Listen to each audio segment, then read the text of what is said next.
Hey, what's up guys, Mashine here, come back with a brand new video for you guys. Today we're going to be talking about CSGO cases and the current ongoing problem that isn't talked about pretty much at all, what's been going on, and what more importantly that's going to affect for you moving forward. Let's hop on into it. Now the focus for today's video is not specifically on the amount of CSGO cases that are dropping, or rather the price increases because they're not dropping enough, but we're going to start off talking slightly about that. First up here, there's 38 cases in CSGO. This is very important because you would think that there would be some pretty cheap options, but when you look at the market, you can see that there's only 7 cases that are under a quarter, which is an extremely low amount. If you take that into perspective, that's less than 20% of cases can be unboxed for a quarter plus a key. Now this is very important because of a couple big things. One, other than specialty cases like the Shattered Web case, the Broken Fang case that all had to be bought and not necessarily dropped, almost every single case in CSGO was available for around a 5 to 10 cent price point minimum. This is very important because if we look at the market, the last 2 cases that came out that are active duty, which is mainly what I'm referring to here when I'm talking about this price point,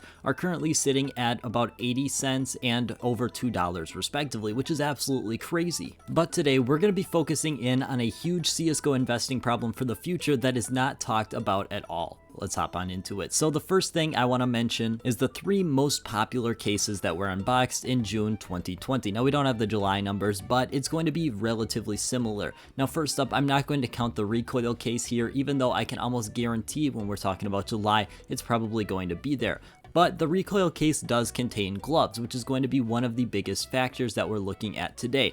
The other 3 cases in from first to last order is the clutch case, the snakebite case, and the dreams and nightmares case. Now the big thing you're going to be noticing with these 4 cases is 3 of them contain gloves, and the one that does not contain gloves contains a very specific set of specialty knives. Now there's no arguing that gloves have definitely become something much more recent than knives. Therefore, it's not unexpected to see that a lot of glove cases are still dominating the unboxing numbers. No offense, but you can unbox pretty much any sort of expensive glove from any generation, whereas with knives it's very hard to do. If you open up a shadow case, the maximum best case scenario you can get is just a small percentage of what you could get unboxing a case with gloves. That's maybe worth $10,000 in a very good set of factory news. I bring this up because I think CSGO is going into a little bit of a dark age for cases here, where we are going to be seeing a ton of glove dominated cases and nothing for knives. If we look at the past couple knife cases,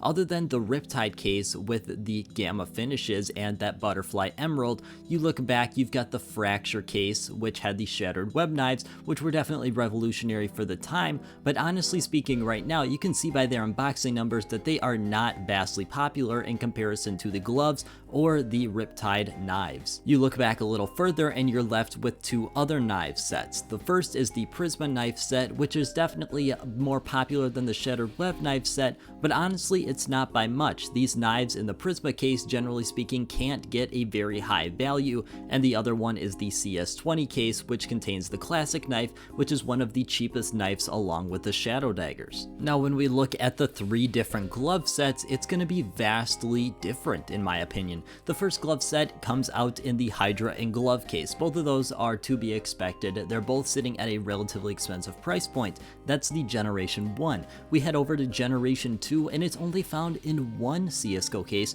and that's the clutch case. The clutch case is the dominant case in CSGO for unboxing numbers, and it's obvious to see why, considering these gloves can only be found in 1 CSGO case. I mean, there's tons of expensive gloves here like the sports gloves Vice that are just not found in any other case, so it leaves you with a ton of options and a ton of reason to open up the clutch case. Now the big reason that I point this out is CSGO has 2 big options here. They either need to step up their knife game, speaking on what case might be coming out next, which is a potential operation, and a lot of people have really looked at Shattered Web knives with chroma finishes. This is great and all, but is this going to be enough to retain the actual player base to looking at these specific knives? It seems very obvious right now that people are going towards the gloves because almost every single option has some sort of high value.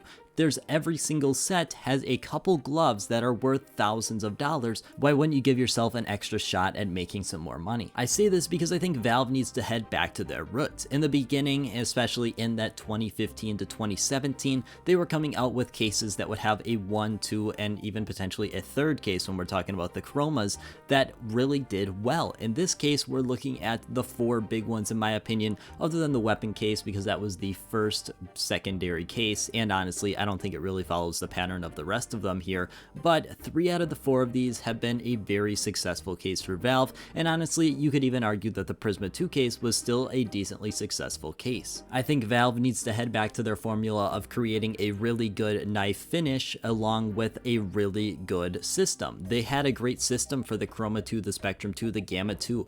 All 3 of these cases ended up performing very well then, and they're currently holding a pretty high price point relatively speaking, meaning that they're still unboxed today at a fairly decent rate. Going back to what I was mentioning in the beginning of the video, the most recent 2 cases to release that are not from an operation are the Dreams and Nightmares and the Recoil case. When you've got people like Dwayne the Rat Johnson talking about how bad the Dreams and Nightmares case is, and a lot of people really aren't too impressed with the Recoil case, it definitely raises some eyebrows, especially since neither of these 2 cases had a really rare special item that was specific to that case originally coming out, meaning that the Dreams and Nightmares case and the Recoil case are probably going to have pretty low unboxing numbers moving forward, relatively speaking. Overall, the biggest reason I bring this up is because when there is cheaper cases on the market, that is much more opportunity to make profit. At the Dreams and Nightmares case sitting at 75-80 cents, there is zero chance I will be investing into it if it stays like that for its entire lifetime, which honestly might be the case.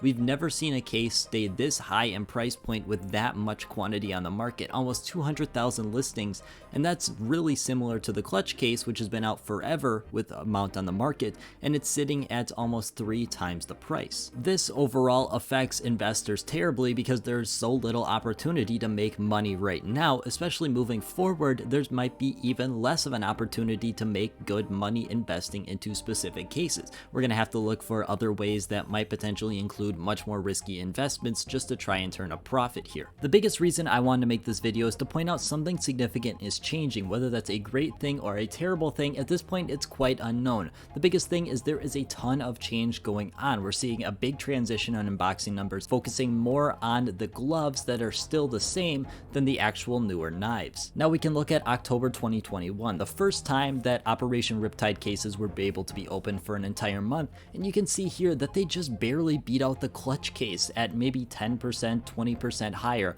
which is absolutely crazy that this brand new Butterfly Emerald, the most desirable knife in the game, the most expensive knife that's a butterfly in the game that's not a case hardened, and yet people are still significantly more interested in the gloves that come from the Clutch case than this case over time. It's crazy how significant these gloves are in prominence, and I think it's something that's going to affect CSGO investing moving forward, but at this time we really can't tell what that is. But as always guys, I want to thank you guys so much for watching, and I hope you have a great rest of your day.